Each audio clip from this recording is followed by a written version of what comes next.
Hey guys, welcome back to this Become English Champion YouTube channel. My name is Ankush और हम सीख रहे हैं इंग्लिश थ्रू स्टोरीज। और आज की स्टोरी जो है ये पंचतंत्र की स्टोरी है जिसका नाम है the clever monkey and the crocodile. तो इसका मतलब है एक चतुर बंदर, मतलब clever monkey and the crocodile, और एक मगरमच्छ। तो चलिए शुरू करते हैं बिना समय वेस्ट किए स्टोरी को और इम्प्रूव करते हैं अपनी इंग्लिश को। और जिसने पिछली वीडियो वॉच नहीं करी है तो वो इस वीडियो को वॉच जरूर कर ले। काफी इंटरेस्टिंग स्ट्रक्चर्स मैंने इसमें आपको सिखाए थे। तो चलिए शुरू करते हैं। तो story goes like this. Once upon a time, एक समय की बात है, in a lush green forest, हरे भरे जंगल में। यहां पर आप वोकैबुलरी वर्ड याद करें, लश ग्रीन। लश ग्रीन का मतलब होता है हरा भरा।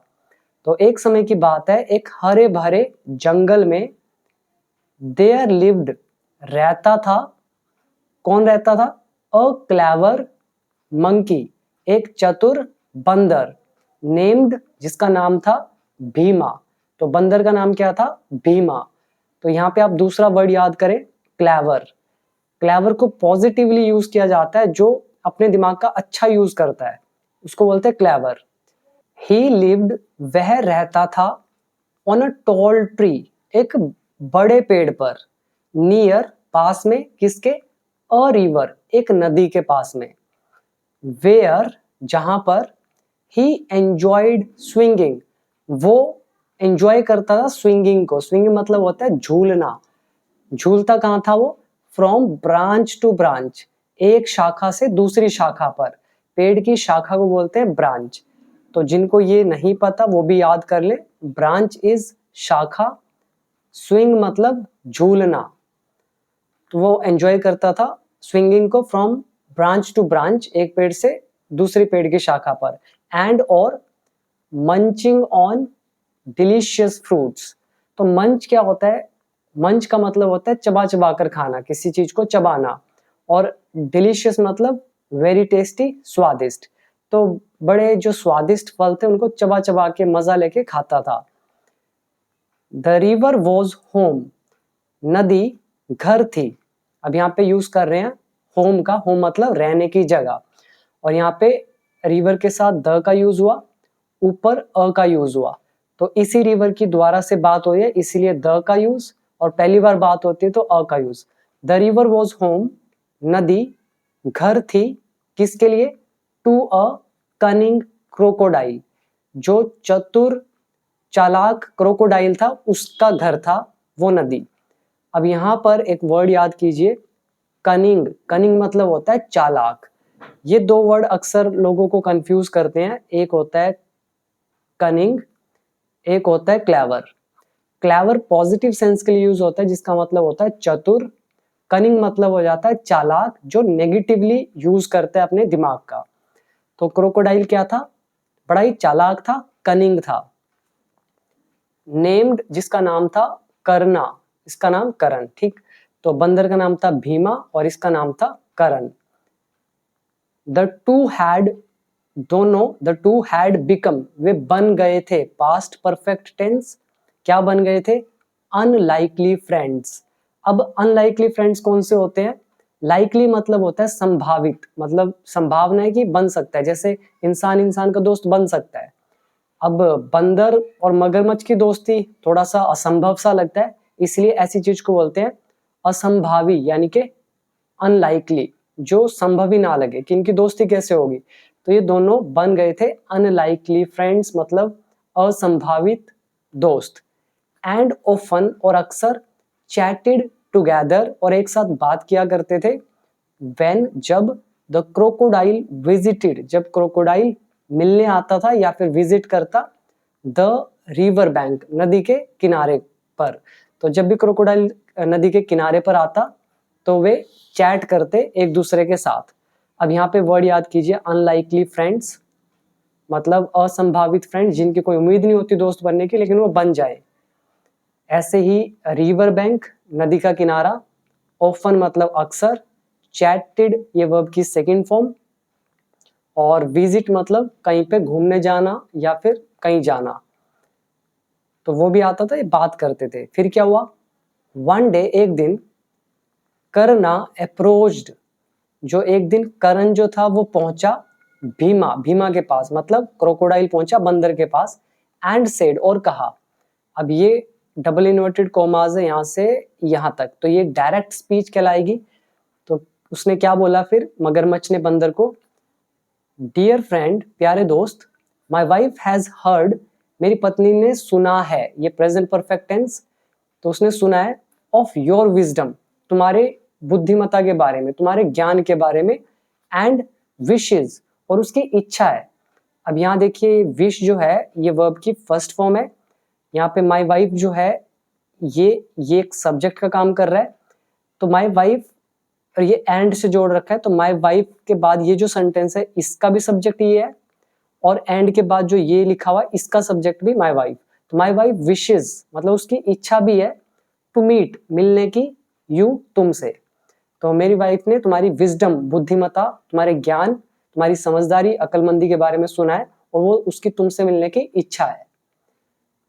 शी बिलीव्स, उसको विश्वास है, वो बिलीव करती है, योर हार्ट, तुम्हारा जो दिल है, मस्ट बी, वो होगा या होना चाहिए, बहुत स्ट्रॉन्ग पॉसिबिलिटी, एडवाइस, तो उसको बोल रहे कि उसको ऐसा लग रहा है कि ऐसा होना चाहिए जरूर, तो must be as sweet as the fruits, मतलब उतना ही मीठा जितने की फ्रूट हैं, यू कंज्यूम, जो तुम कंज्यूम करते हो, जिनका तुम सेवन करते हो। तो कंज्यूम मतलब होता है सेवन करना।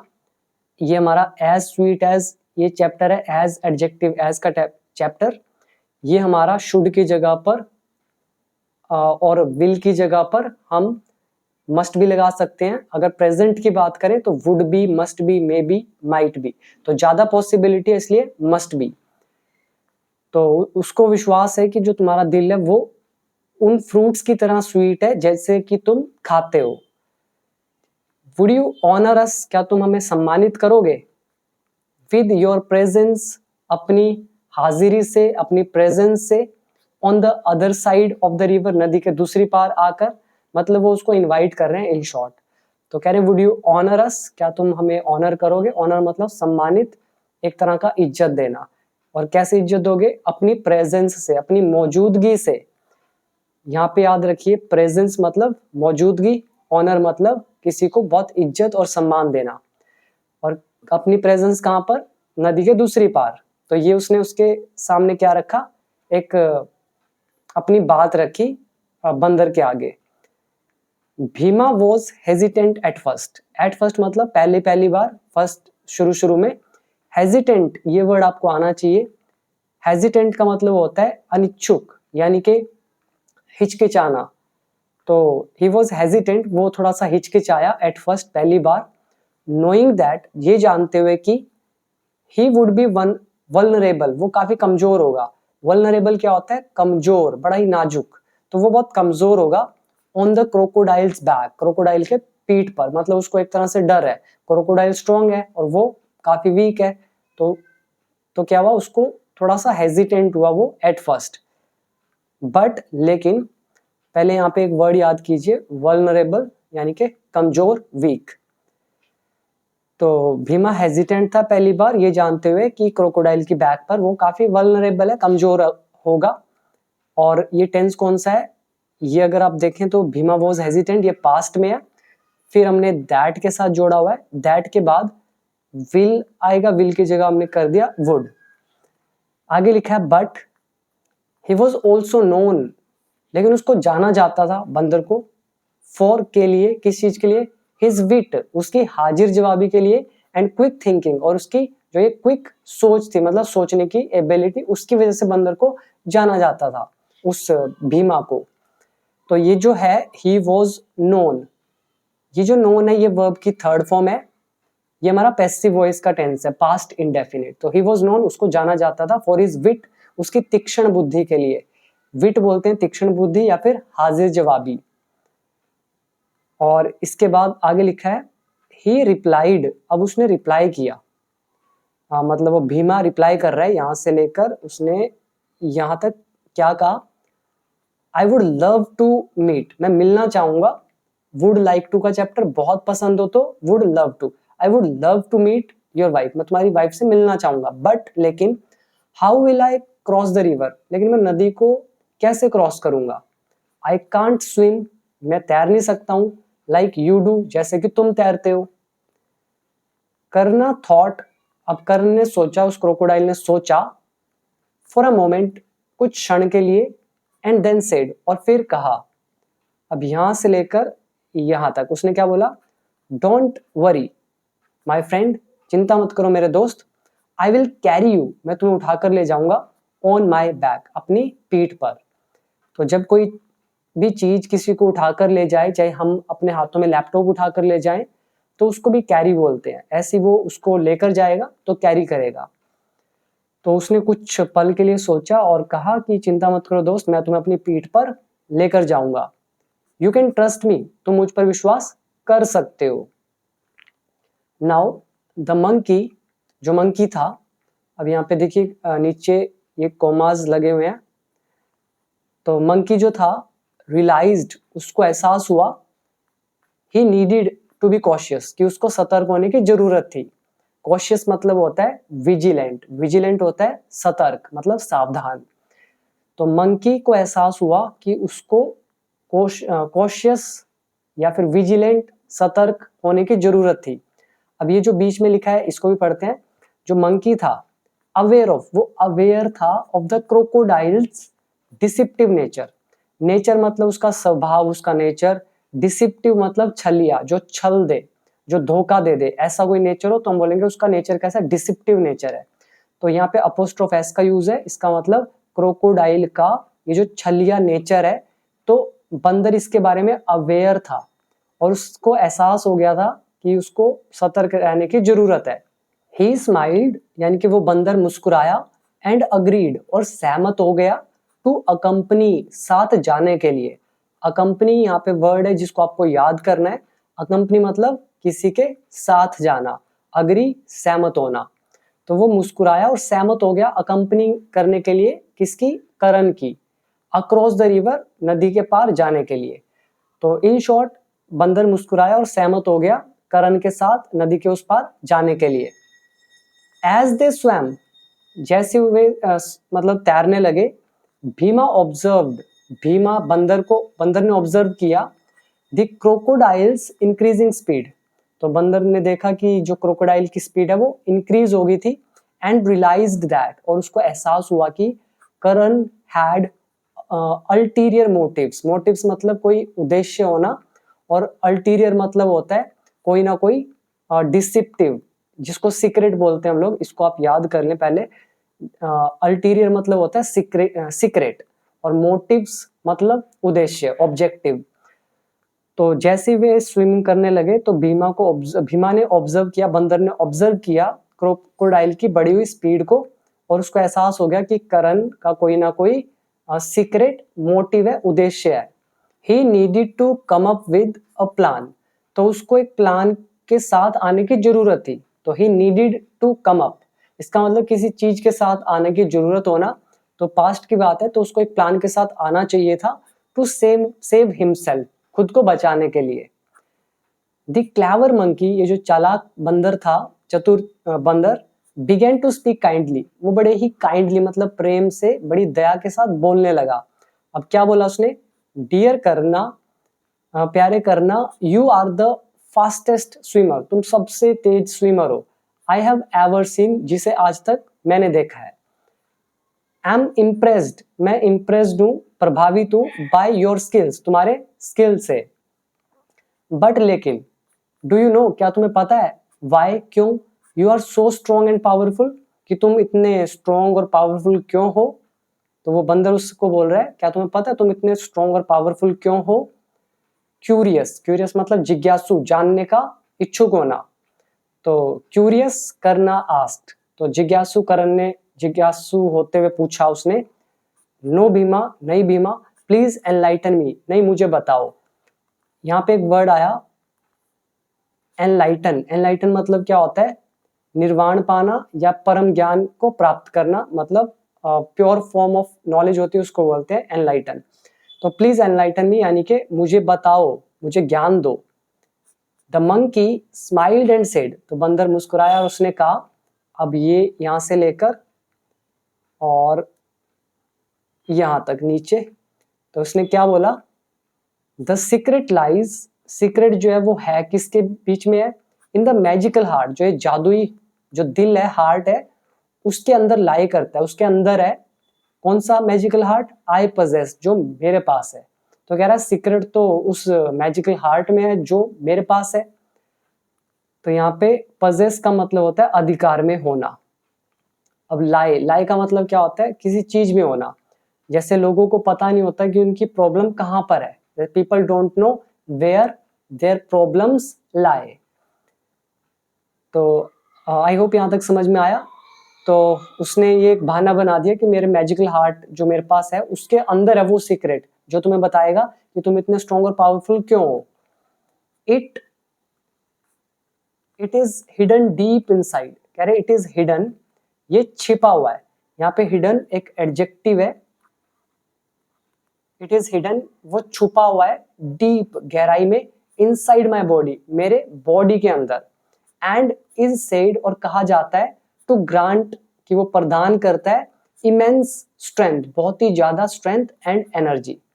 तो आई होप ये तो समझ में आ गया होगा। ये हमारा is said two plus first form का चैप्टर।